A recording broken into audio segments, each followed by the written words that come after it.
It was $50,000, y'all. $50,000. $50,000. That's how much I was making a month until one day it was gone. What's going on, y'all? Welcome back to the channel, Wealth Hacker Labs. I'm your grateful host, Jeff Rose. This is the channel dedicated to teaching you new ways to build wealth that is not taught to you in schools or by your parents. Today, we're talking about the difference between affiliate marketing and why having your own digital product is 100% the way to go. Now, if you are new to the channel, just some quick street cred. So yes, I'm a certified financial planner, sold that business to focus on my online business, became a seven-figure online entrepreneur, became a multimillionaire in my 30s. And a big chunk of that was because of affiliate marketing. So I got a lot of love for affiliate marketing. Like, don't get me wrong. But with affiliate marketing, there comes great risk. And I want to highlight a few very specific examples of risks. If you build a business, especially an online business, and you're basing it all on affiliate marketing. Let me give you a story number one. So when I first started with my online business, it was primarily with my blog, goodfinancialsense.com. And I was still learning the online space. Most of the revenue I was generating at that time was with Google ads, basically. And one of the first affiliates that I partnered with was an online broker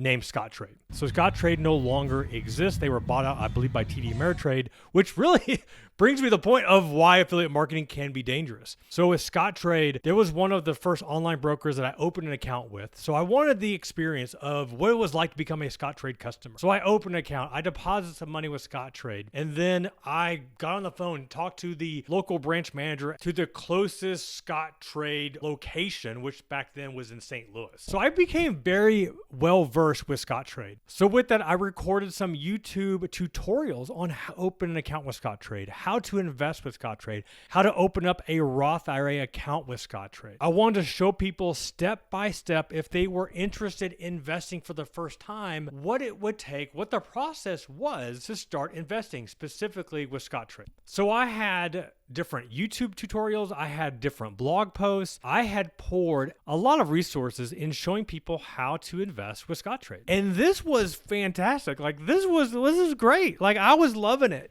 because I was an investor myself. I had my account with them.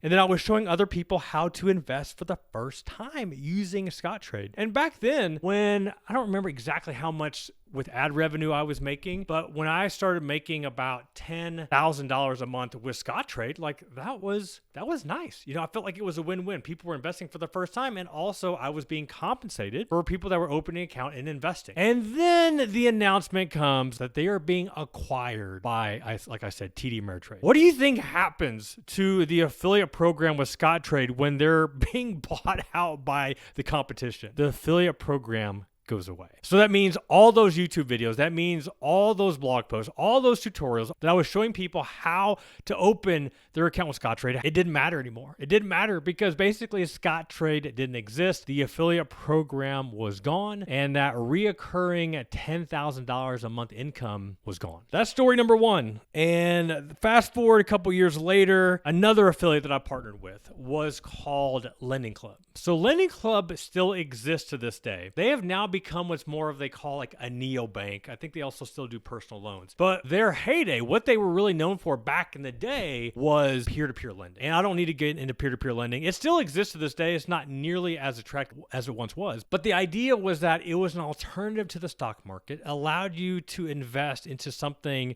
that was essentially felt more safer than the stock market. And this is the time when the stock market was not producing the market returns like we've seen over the last 5 years. So if you could put your money into a relatively safe investment and make double-digit return, like it was very attractive. And once again, this is something that I wanted to test out myself. So I opened up a Lending Club account. I invested my own money. And then after 9 months, I was making back then, it was like almost 15% return, which is insane. And once I got a decent understanding of how the program worked, guess what? I became an affiliate. Then I started recommending Lending Club to other investors. And what did I do? The exact same thing that I did with Scottrade. I had tutorial videos showing people how to open their first Lending Club account, how to actually begin investing, selecting notes as they called them, to show people the process of what that looked like. I have blog posts showing people step by step how to open their first Lending Club account and start investing for the first time. And for a very long time, I want to say it was several years, Lending Club was my top top affiliate, an affiliate that was bringing in over $50,000 a month just from that one affiliate. So imagine when you get the email from your Lending Club affiliate manager letting you know that they are going away, that they are doing away with that affiliate program. How would that make you feel?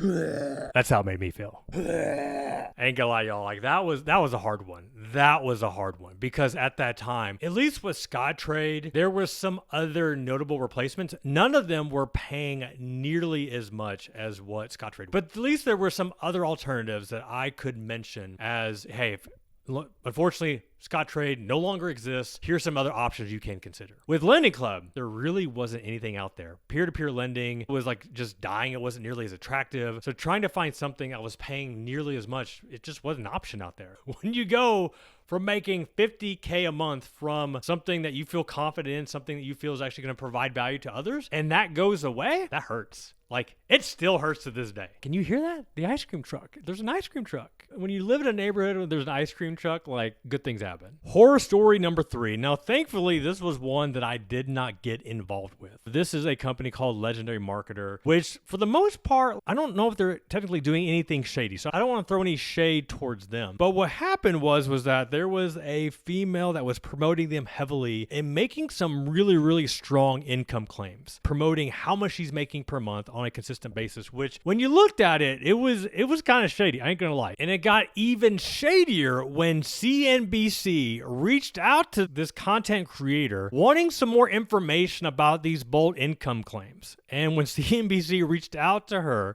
and she basically did not, and then proceeded to delete all of the posts where she made these bold income claims. Like, to me, like, that's just shady. What can I say? That is just shady. So imagine you are also an affiliate of this company. You're actively promoting this company and you're seeing CNBC do this write-up about the company that you're promoting and seeing some shady marketing practices going on. And now you are directly tied to this company. That is a huge danger with affiliate marketing. So whether it's the affiliate being acquired by another company and that company going away, or the company just doing away with the affiliate program because they're going a different direction with their business model, or they're participating in some shady marketing practices and now you are directly tied to that. Those are some of the biggest dangers of going all in with affiliate marketing. Now, I'm not saying don't do affiliate marketing because I still think that it can play a vital role to complement your current business model. But there's no question that if you have the choice between promoting another affiliate or creating your own product, something that you have, that you can put your name on it, something that you can attach your brand and your authenticity and your expertise, all of that into your own product, that is what you go with 100% every single time. Now, I've been fortunate to create different digital products, different online courses that I've had several students go through and have some amazing success. And I'll tell you that some of the first ones that I created, I thought that I had everything in there that I wanted. And then when you have people buying and then they start asking questions or they start asking for more, that's once again the ability and the amazing aspect of having your own digital product is that if you miss something, you've got some amazing feedback from your current customers where if you missed it, you could always add it later. And that's just building that trust, building that rapport with your current customers, showing them that you're here and that no matter what, that you ain't going away. Now, if there is one downside with having your own digital products, having your own courses, that it does take work. It's not as easy. I mean, promoting another affiliate still takes work, right? Because you got to still create all the content to promote it. So with this, not only do you have to create the content to promote it, but you also have to create the product itself. So it does take more work. And if you've never done it before,